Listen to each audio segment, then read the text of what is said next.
Did you take photography in school? No, not in high school. Really? Right after high school, I took it. After high school? Yeah, but Tony I knew from when I was in elementary school. So he's a little bit older than me. Right. So I'm just like a little bit older than you. Yeah. If you're my sister's age. But there used to be in Waipio Junction, used to be a card shop. Winner's Choice. Yeah, Winner's Choice, bro. Street Fighter card Yep. shop. Yep. And he used to work there. Yeah. And it was so crazy when all the camera stuff came out after. I was like, I don't know where I saw him, but I was like, wait. He was like, or maybe it was Facebook or something. He's just like, you guys look familiar. And I was like, oh yeah, me and my sister used to go to your shop. Yeah. With cause he actually used to work at I'm gonna say Lighthouse.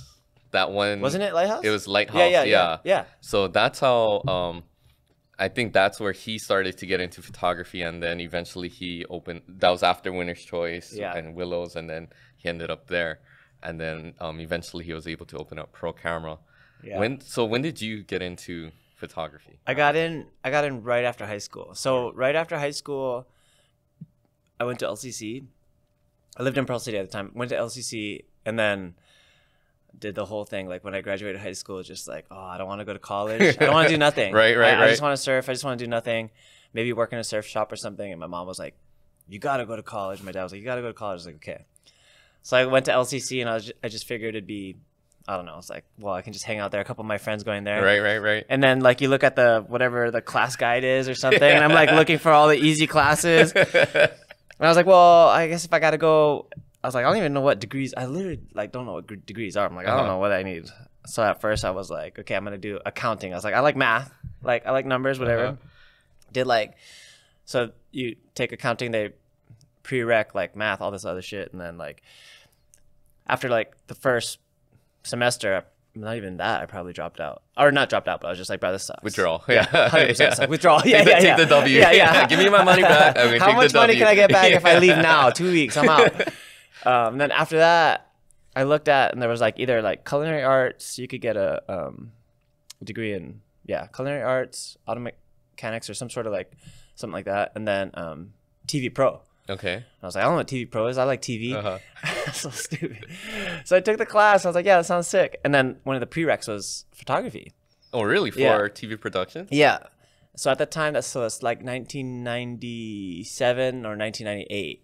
And then basically you just needed a camera. So I told my mom, I was like, Mom, I need a camera for class. And then she went to the swap meet, just picked me up this old like film camera. I mean, before that, I knew about pictures. Like I worked at Pictures Plus in high school.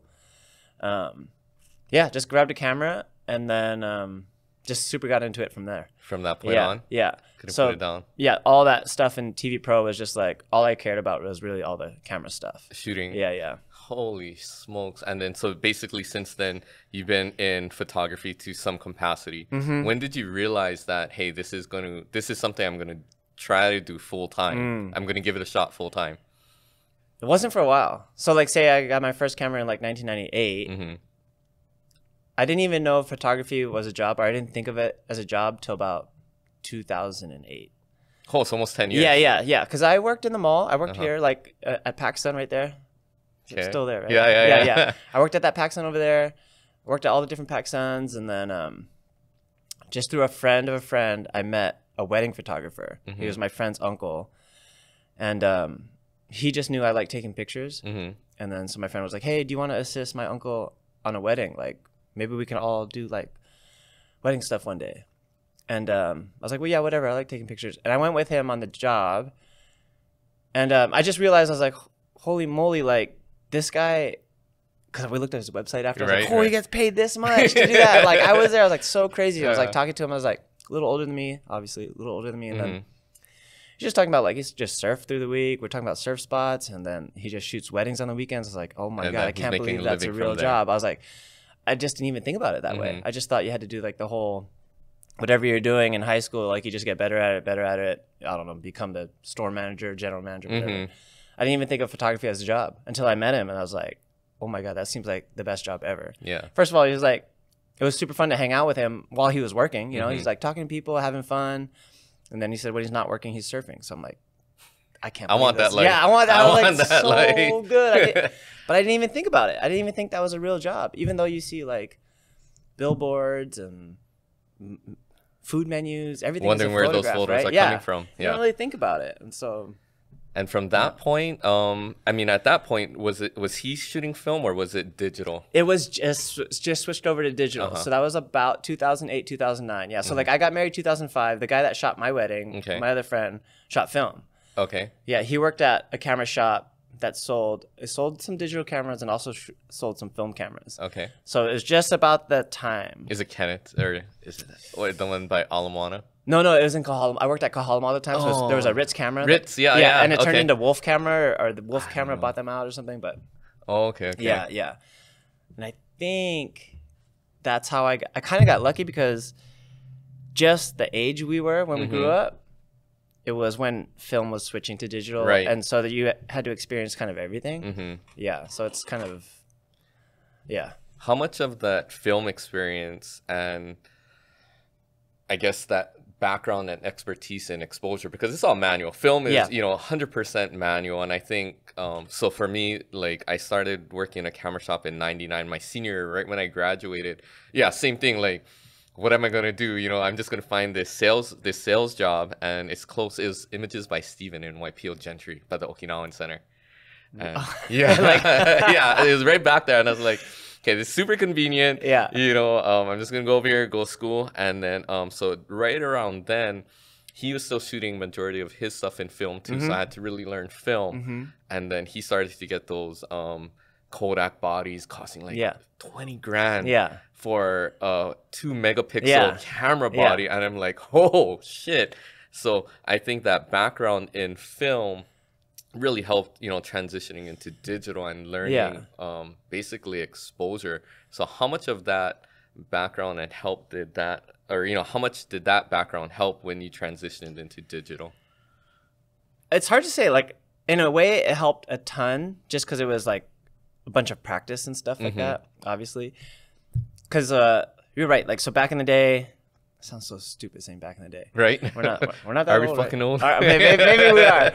But so what I would do is, like, I would shoot a roll of film just because that was the only choice, right? It was like, it wasn't even a big deal. Nobody was like, oh, so cool, yeah, you shoot film. It's like, no, nobody cares. Just shoot whatever, point and shoot, whatever camera you got, shoot the film, take it to Costco or Long's Drugs or wherever it is, 1 hour photo, like $5, like whatever. So, you drop off your film, and then back then, I didn't have like a cell phone. Yeah, pretty much. If people had a cell phone, it was like just the Motorola. There's no phone or whatever on it. Yeah, there's no camera on it.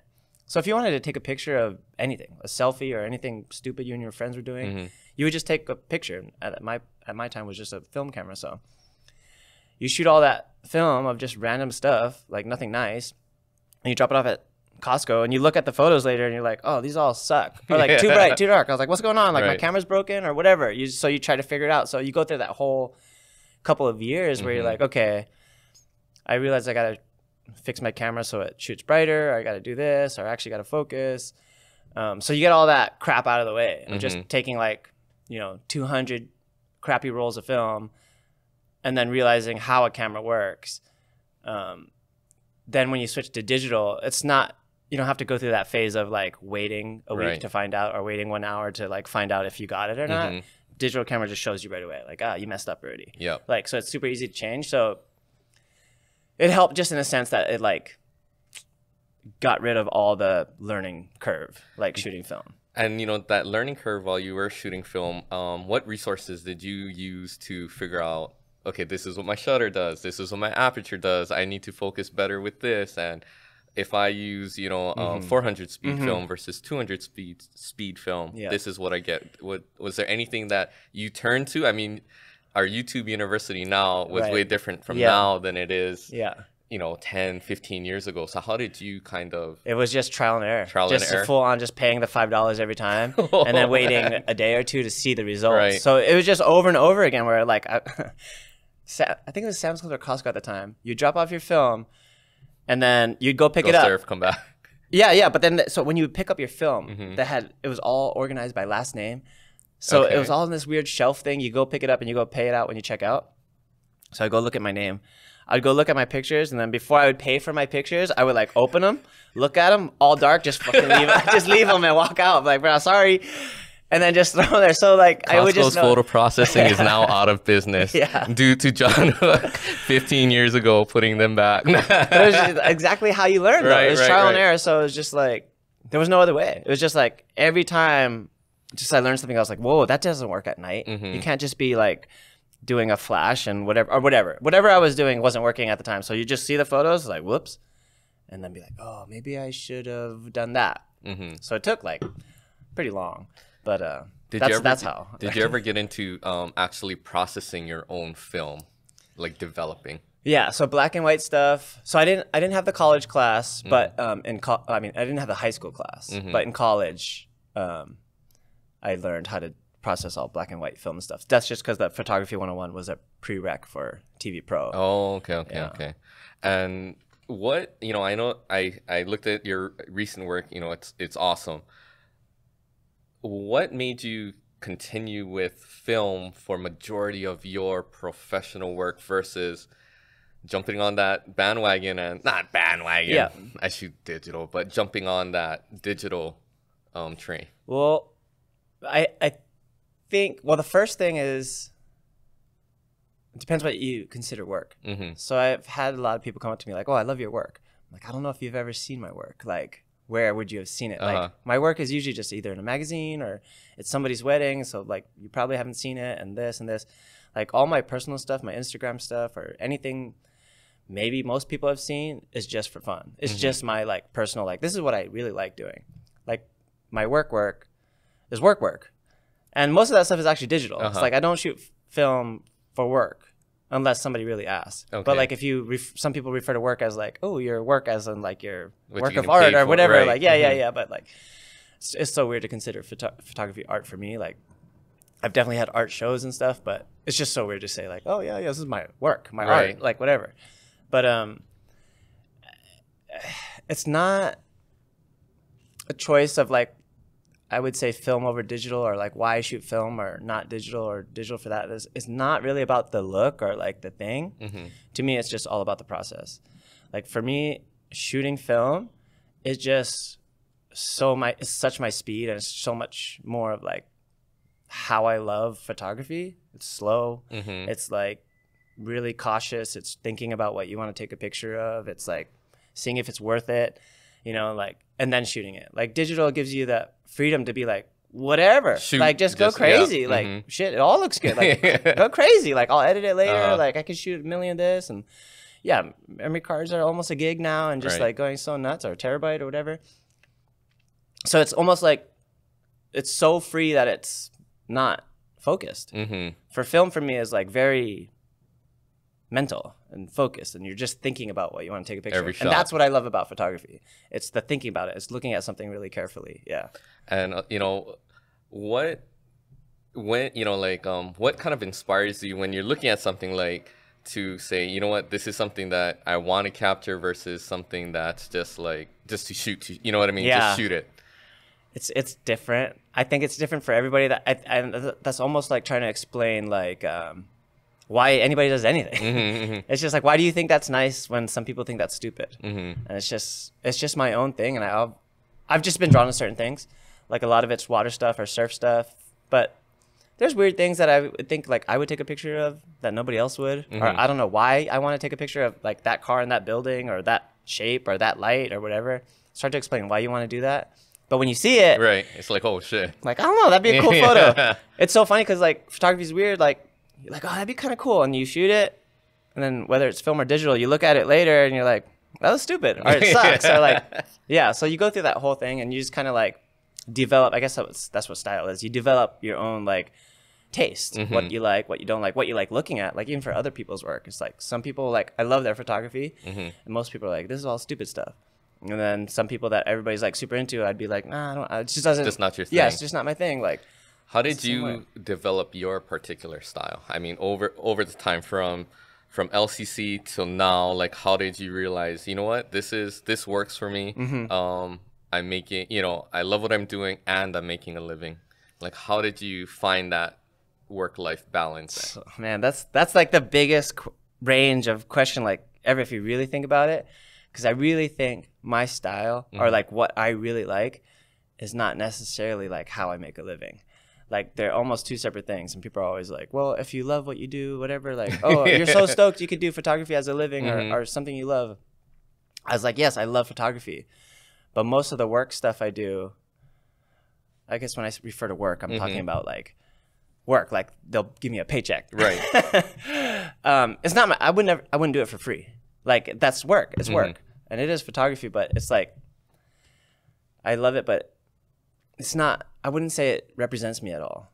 You know, it's just like, I love to do it, but I'm not going to frame a picture of like a cheeseburger in my house. Yeah. Or I'm not going to frame a picture of like, it's so funny. I'm looking at this like banner out here and it's just like kids playing for like a get vaccinated thing. And I was like, I've been on shoots like that where it's just like, hey, okay, we need a photo of like 4 kids look like they're smiling and whatever. It's like, I get the idea and it's work and it's fun. I'm taking pictures, but like, that's not my favorite photography. Your thing, that's not my thing. Like you realize everything is a photo of something. That's work. For me, the stuff that I love and why I do water stuff or why I do this and that is just like, I think who you are can't change that. So once you realize like what you like, that's just what it is. I don't think people can adapt their style to be something else. Like if who you are is you love snakes or you love sand or you love flowers or you love babies or maybe whatever you do, that's you. That's it. Don't try to be like, oh, well, shit. Like I realize like the guys who take photos of palm trees make more money than this. And like, don't try to start taking palm trees. Maybe I got to do that. Yeah. That's like the probably worst thing you could do because then you're going to probably hate what you're taking pictures of. Yeah. So like, again, like the whole, what I want from this podcast is for people to be able to take from it. And if they want to either learn about a particular genre of photography, or if they want to learn how to take it to the next step. And, you know, I think that's the biggest challenge for most people who love photography. It's trying to figure out, okay, how do I get paid still doing the things that I love and not losing who I am? Like you said, you don't want, you know, like we don't want to sell out to shoot that palm tree because it makes money. We want to stay within our range of comfortability. We want to still shoot the things that we enjoy shooting without losing ourselves. So what would you suggest to those guys? Just like, what I do, John? First thing is just be comfortable with able to take any kind of photo. Like, okay, cool. If somebody wants a picture of their face, like, how would I do that? Like, what lens would I use? Where would I go? Would I go in the shade? Would I go in the sun? What would I do? And then, you know, like, okay, what's nice about a landscape? Is it wide? Is it tight? Like, what do I like about this landscape? So there's just a few types of things. Like, as long as you know how to at least take photos, right? And I would literally just not worry about, like, what's the hot thing right now? Like, oh, this guy's making this much money taking photos of babies, and this guy's taking this much photos of shore break, and this guy's making this much money. We're like, don't think about any of that stuff. Just have all the things you've taken a picture of so far, whether it's your brother, it's your mom, it's your flower garden, it's a bee, it's a cake, it's whatever. What do you kind of like? And then whatever you really do like, just work on that more. And if you're going to post stuff like work and like whatever, just do that. Don't post that like, I can do a baby photo, I can do a palm tree photo, I can do a surf photo, I can do this, I could do a wedding, I could do a cheeseburger. Because then you're just going to get all this random shit, and some of it you're going to like, some of it you're going to hate. Whatever you like doing, just concentrate on that and just show the world, like, this is what I love doing, this is what I'm good at, and then it'll come. Like, there is a type of, there's work for almost every type of photography. Almost. I agree. Like, if people like hate talking to people, like maybe you're a food photographer. Who knows? Like, just no interaction. Just tell me what I need to get. Cool. I know exactly how to make that look good. Some people just love people. You know, like I could just talk to people all day and just like shoot photos of. I love faces. I love smiles. I love whatever. Like maybe that's your thing. That's perfect. Just show that. Like, don't try to be like, well, frick, that guy is making way more money doing the other way. Because in the end, if you're shooting something that you don't like, even though you're good at it, it's not gonna be fun. Yeah, I know the money might be good, but you're gonna get burnt out. It's gonna be work. Yeah, it's gonna be work. Yeah, the whole point is turning something you love into something you're good at, and then it'll create some sort of money. Like, there's some people that can shoot everything, and great for them. But if you really are just like love one thing, just try to stick to that. And trust me, like people will find a way to find you, and they need what you got. Yeah, especially with photography. Like sometimes that's what I mean. Like sometimes it's something you love seems so easy. Like, brah, like that's so easy. Like, why are people paying me for this? It's not easy for somebody else. Like the guy fixing my car seems easy for him, but to me, I'm like, I'm not gonna do that shit. Like, yeah, I have no problem paying that guy $200. And there's a need for a car. Yeah, exactly. And like you said, there's going to be a need for that palm trees. There's going to be a need for that photo of a cheeseburger, even though you think like, oh, this is easy.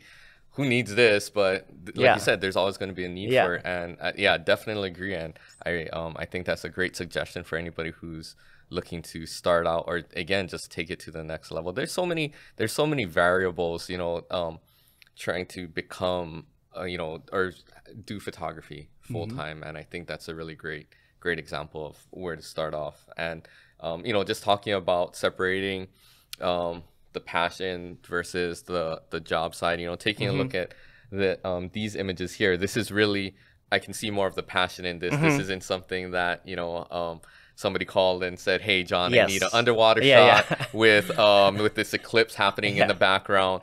Can you get that?" So, tell me about this shot. Like, I know it looks. Is this a double exposure? Go ahead and tell me about this. So so that's what we need to, I think I need to explain to people too. So it's like, I have no idea when people say like, I like your work. I have no idea what they're talking about. Like, you looked at a magazine or you saw a picture of something. I was like, I have no idea. But so to me, anytime I've had an art show or stuff that I post on Instagram, in my mind, I don't consider it work. I would just say like, hey, I like your pictures or whatever it is. And then if you can get to the point where you can do work for work, and then the stuff you love for free, to me, that's the goal. Like, great. Like, hopefully you don't have to turn something you super love into like super work, because then it's never going to be a happy balance. So I always have the time for myself to shoot something I love, and whether it's film or whatever, I've just always had that. Like, every now and then you just like think of something you want to try. Like, that's the point of like being an artist or being a photographer. It's just like there's always like an image you're thinking of or something, and then you're just wondering if you can create it or if you can shoot it. So for me, I just like, for a couple of years, I've been like super into double exposures on film. Yeah, I don't know.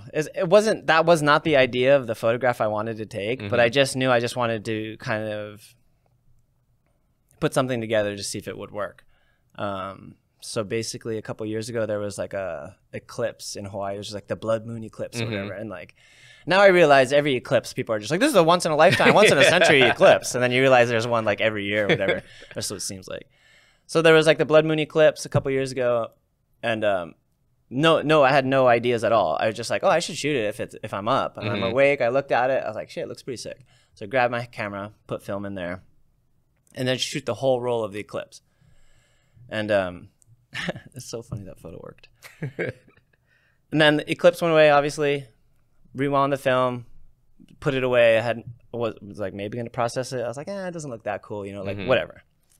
And then a year later, this was before the pandemic. A year later, you remember when you couldn't do anything on the beach? You couldn't do it. You couldn't hang out on the beach. You could swim. You couldn't hang out in a group. You couldn't hang out in the parking lot. You couldn't do anything. But one day, so everything's closed still during the pandemic. And then me and my friends were like, hey, we're allowed to go swim. Do you want to go meet at Waimea and go swimming? Like, perfect. This is something to get out. We went outside, and I didn't have any film because all the treehouse was closed. Everything's closed. Okay. And I'm looking through all my film, and I grabbed one, and I was like, is something on this roll of film? I couldn't remember. I was like, I have no idea. I put the film back in my camera and went for a swim around Waimea Bay with my friends, and then I had no idea the moon was on this roll of film. Because it's probably a year apart. Oh, really? Yeah, a year apart. And then shooting it, just swimming around Waimea. And then probably waited another couple months to drop that film off. Got the film back. And then when I was looking at the film, I was like, oh my God, what the heck is this thing? Like looking at the neg first. I was like, oh shit, I think this is the roll that I shot the moon and then the eclipse or whatever. And then water, I was like, oh, sick. And then like, I can tell from the neg, you're like, that one looks stupid. Like, that sucks. I was like, oh, whoops, I ruined it. And then I saw this one right here that we're looking at, and I'm like, on the neg size, the tiny size, I kind of was like, holy shit, like, dang, that might look cool, like, because I could see the sun rays from the water in the neg, and I'm like, holy shit. And I like kind of like got my loop, and I looked through it, I was like, this could be super sick. And then I was still waiting for my scans. I just had the film. And then when I got the scans back, I was like, just pass, looking. Where's that one where I think I see the light rays? And when it came out, I was like, I kept looking at it. I was like, I can't believe it looks so good. Because the rest of the roll is like, okay, it kind of sucks. Like, but there's one at 36. That's the one. I was like, I fucking love that photo. And it's so funny because like a lot of it's just pure luck. Right. All my double exposure stuff is just pure luck. It's not like I'm trying to be like, ooh, what if I put the moon here and I put this here, and I'm like, or what if I put a fish here and I do this? I'm like, it looks so sick. I put the flower here and then this there. It's just pure luck. I just freaking jam through it, and if I get one, it's cool. Nice. And like when you do your, like I know you just said, it's not anything that you plan, but then.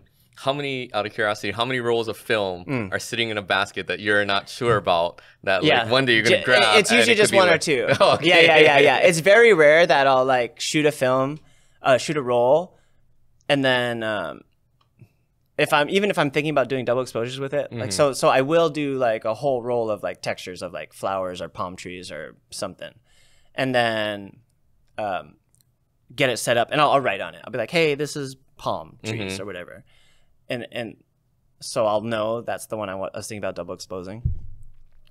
Yeah. So it's just like that one roll. It's not like it's not like a can of rolls where I'm like, which one's which? Like a mystery pack. Today. Yeah. That just happened to be because of the pandemic and all that stuff where I was just like, I shot the eclipse just because it happened and then just put that roll back on the shelf. I was like, I don't know, like maybe process it. Who knows? And then, a year later I forgot about it and just like no film. I was like, let me grab all these films. And I think when I went to the beach, I was like, I had like a black and white roll and then that color roll. And I was like, oh, I think maybe I'll shoot this color roll.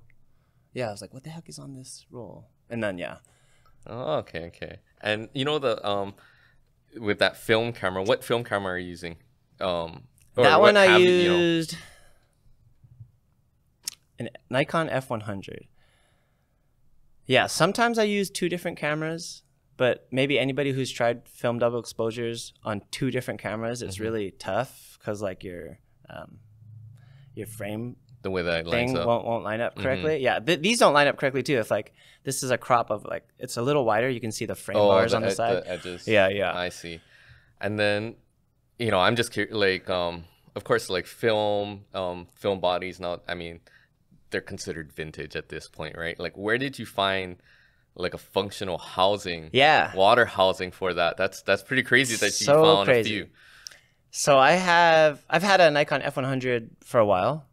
It's just like a camera from the 90s and they're pretty cheap, like $100 or less. Okay. Well, especially like 6 years ago. You get one on eBay or whatever and it's just autofocus, whatever. Literally one time my friend was at a garage sale and he just texted me a photo of a housing. No, nothing. Just like no like brand or whatever. Just like a photo. He's like, you want this? It's like $10. I was like, yeah, I'll whatever. Just buy it. If it fits any of my cameras, great.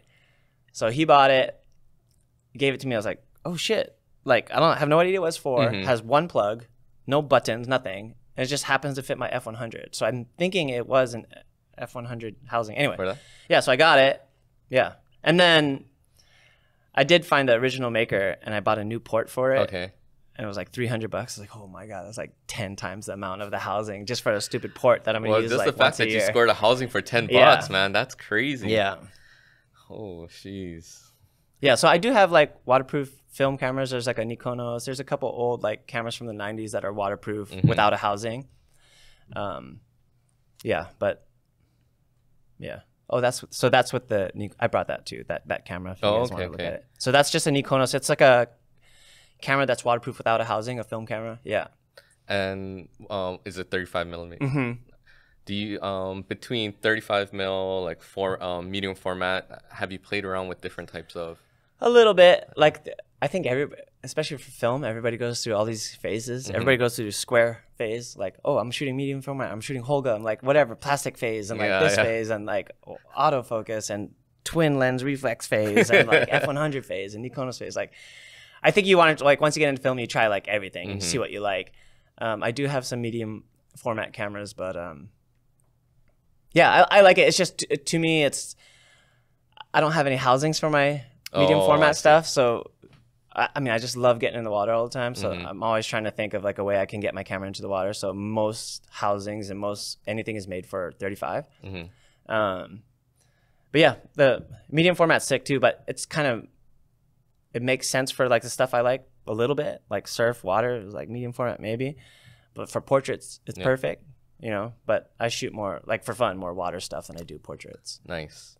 And you know, switching back to like the work stuff, what digital bodies are you using?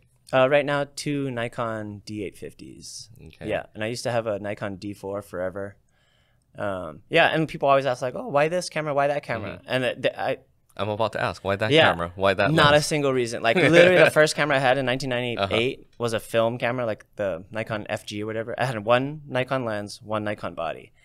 And then when I got a new camera, I was like, well, I might as well get Nikon just because I have one lens. And then that's basically it. And I just stuck with that just because that's what like, yeah, you could keep. I would try to say if anybody's thinking about like, what camera should I get? First of all, ask your friends. Well, ask what camera they have, just so you can share lenses and stuff. Right. Like, yeah, lucky me and my friends all shoot Nikon. Oh, okay. So we can share lenses, that investment share whatever. into all of that is Yeah. Because at the end of the day, I feel like I can look at any photo and be like, I have no idea what camera that was taken. Could have been a Sony, could have been Fuji, could have been Nikon, Canon, whatever. I don't know. It all looks the same now. Like once it's printed or whatever, how are you supposed to know what camera that is? There's no way. So just pick whatever camera maybe a friend can help you out with, just with knowledge. Like, oh yeah, that's the button that does that. So that'd be helpful. And then stop switching.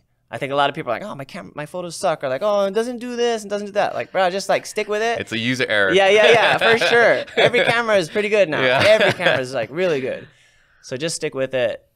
Just learn how to use your own camera, and then I think a lot of people switch back and forth. Nowadays, with the amount of resources that are out there, you know, and everybody, I mean, that's my suggestion too. You always can continuously learn, pick up new tips, tricks, ideas, or particular styles. Are there any particular artists, photographers, books that you've gone through that you'd suggest to anybody? Not a book. I mean, it's crazy because I wish I had YouTube when I was starting photography. It'd be crazy. Like a lot of it was just kind of like self-taught and definitely accidents and stuff. And then even following certain photographers or whatever, I just kind of like what I like. So it's just like my best friend's my favorite photographer or whatever. I would say, I don't know if this would work for everybody. I would say try not to get involved with like trying to pay attention to other people's stuff. Okay. Like it's almost too much. Right. It's too much. There's already too much knowledge out there already. It's too easy. It's like, which means it's too confusing. Like, well, this guy told me this, and like maybe I should do this, and like, well, that camera does that. Maybe I should do that. Thinking like, too much into it and losing. I was like, if you like somebody's photography, that's cool. You can just like check out their shit, like sick. But don't worry about, you know, anybody liking your stuff, or don't worry about anything. Just do whatever you're going to do anyway. Just make pretend nothing existed. Like nobody's ever going to see your photos.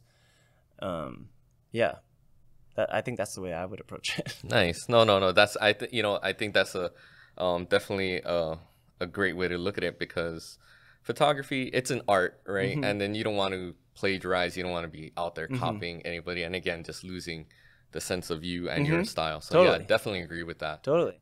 How'd you get your face on the bottom of a skateboard? Dude, so it starts off with my first driver's license picture that I fucked around with. Me and my friends used to live together, and then we were super bored one day. I don't, maybe we were drunk, but I feel like it was daytime, so I was like, we weren't like that weird. I don't know. Yeah, it was like daytime, and we're just messing around. I think I wanted to cut my hair anyway. So I told my buddy to just like shave and like give me a mullet, like a real mullet. I was like, cool, it'd be good to have a mullet, whatever. So he did the mullet, and I looked in the mirror. I was like, oh my gosh, this is funny. I look stupid. It's, you know, like so stupid. And then at the time, I was like, just like, I should take a picture of this. Like, I look so stupid. And then just in my head, I was like, I should just take my driver's license picture like this. I think mine's expiring like in a few months or whatever. So I literally shaved my head that day, or did the mullet. And I went down to the DMV. And I was like, can I renew my driver's license picture? And they're like, yeah. But so before I went down to take the mullet picture, I was like, this looks so stupid. I want to add to it. So I just like, I glued a little bit of hair for my like unibrow right here. You know, I was like, man, this looks pretty freaking hilarious. I look so bad. So yeah, went to take my picture. You know, I forgot I have a mustache now. Like, I never have a mustache, but I was just fucking around when I was like shaving my face. I never have a mustache. So I was like, man, I look stupid. And it's just so funny. I looked at it every time, like my driver's license picture, and like give it to bouncers all the time, TSA or whatever, and they're all like, "Oh, okay." And then I realized if you say you lose your driver's license, it's only $5 to take a new picture. Okay. And you don't have to reapply new driving tests, whatever. So a couple years later, I think we were bored again. I don't know what the next one was. I think I was messing around, like at Party City, they sell like a fake beard kits or something. Or my hair got super long and I was just fucking around. I was like, just putting on a beard on my face. I was like super into putting beards on my face for some reason because I can't grow one. And I looked in the mirror again. I was like, dude, I look freaking ridiculous. I look so freaking ridiculous. And I was like, I should take my driver's license picture again. And then, yeah, so I just like went to the DMV. In line, the DMV, you know, you go. Yeah. I'm in line for an hour. And there's a guy with like a real beard. Like 2 people in front of me, like, oh my God, I look like an idiot. So I'm just waiting in line for like 2 hours with the fake beard, like, oh my God. And I get to the thing where I was like, oh, I lost my driver's license. Can I take a new picture? And the Filipino was like, that's your real beard. And I was like, yes.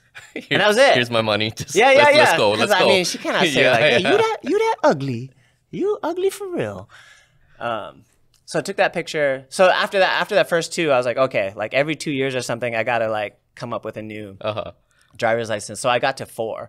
My last one was like, to me, the easiest one to do because it was all real, no fake beard, no nothing. Right. I just shaved like freaking landing strip on my head like Bozo the Clown. Just pulled my hair out, just freaking landing strip, cut like a mustache, like little Hitler style, just like little Charlie Chaplin. I went to the DMV and like the picture looks so bad. It looks so bad. Everybody thinks that's the fake one. Right. And that's the full real one. But anyway, once I had a collection of 4, I did work at Town and Country Surf Shop for a little bit. Stayed in touch with them for a little while, doing some work as well. And then Ryan, one of the owners, was like, hey, do you want to collab on something with TNC? I was like, yeah. I was like, I've always wanted to do a skateboard deck because I collect like skateboard decks. I collect like stupid artwork. I collect all this dumb shit. And then I was like, I want to do a skate deck. He's like, oh, okay, well, you think you have a picture or something that would look cool? That we need to sell at least this many to, break even. I was like, I don't know if I have a picture, but like, what if we do this? Yeah. They were like, I don't know. Did they see the licenses before? Yeah. So I sent them like a mock-up or the 4 driver's license pictures. I was like, this might be funny on a skateboard, And he's like, oh, I don't know. We got to sell so many to whatever, I was like, I think it'd be all right. Like some people would like that, I think. It turned out to be like they sold out super quick, but that's how it happened. Man. So it was just like, that was pretty nuts. I knew the TNC guys, like they're a good family. And then, so we just collabed on something. I just thought that would be perfect. Nice. That was crazy. That was super sick. I was like, I know that guy. I had a lot of people text me like, hey, look at you. Yeah. Oh man. Where is, just talking about experiences and the things that you've been able to accomplish getting your face on a skateboard deck. Where's the craziest place you've traveled to shoot surf? Oh, to shoot surf. So when I got into I actually got into surf photography pretty recently. Like I've surfed my whole life, but didn't think of anything about taking pictures till about 2013. My buddy Zach Noyle took me out to Pipeline. And then seeing Pipeline from the water was insane. I was like, this is the craziest thing I've ever seen in my life. Like I'm never going to surf this wave, but like seeing it and taking a picture, it was like the craziest thing. So I was like, holy moly, this is insane. So then I started paying attention to other waves, like from a photographer's eye. Like as a surfer's eye, like I have my list of like, I want to surf here. That's it. That's your goal, like I'm going to surf here. Now that I got into photography and surf photography, I was like, oh my gosh, like if waves can look like that, what else looks crazy? So just going Neighbor Island to Maui to shoot Jaws one time when it was humongous was like insane. And I would never be able to do that without photography. Like I wouldn't go just to be like, I just want to see. Sit in the water. I did want to see, but I would never surf it, obviously. That place was super crazy. And then Tahiti was always one of the places that I've wanted to shoot the waves. So I got to see Tahiti, pretty crazy. But other than that, everything else has just been like, I want to go to Europe or I want to go to whatever. It's just for fun. Not necessarily about the photographs. Like, oh, I've always wanted to take a picture of that mountain or this or that. I haven't had that like bucket list. My bucket list I think is complete already from everything on them. Nice. Literally, like the first time I saw Pipeline, I was like, this is bucket list. Like insane. And then like big waves at Waimea, I'm like, wow, that's insane. Like that's it for me for like surf. Yeah, it was just like there's still not like a thing out there that I'm like, I gotta go see that. Like, yeah, I think I've seen what I want to see. Yeah, nice. Plenty. Well, I mean, thanks again for coming by, man. I really enjoyed talking sorry about photography. You know, like, again, I think the time just flew by because it's a passion. Yeah. You know, this is just like, it's easy to talk about this stuff. It's easy to get lost. And, you know, I always enjoy finding other creatives, other photographers out there who share the same passion that can share it with others. So, again, I appreciate you coming by, catching up. Thanks for having me. No problem, man. So, John Hook, follow him. John, JOHN_Hook on Instagram, and give him a follow. Thanks, man. Thanks.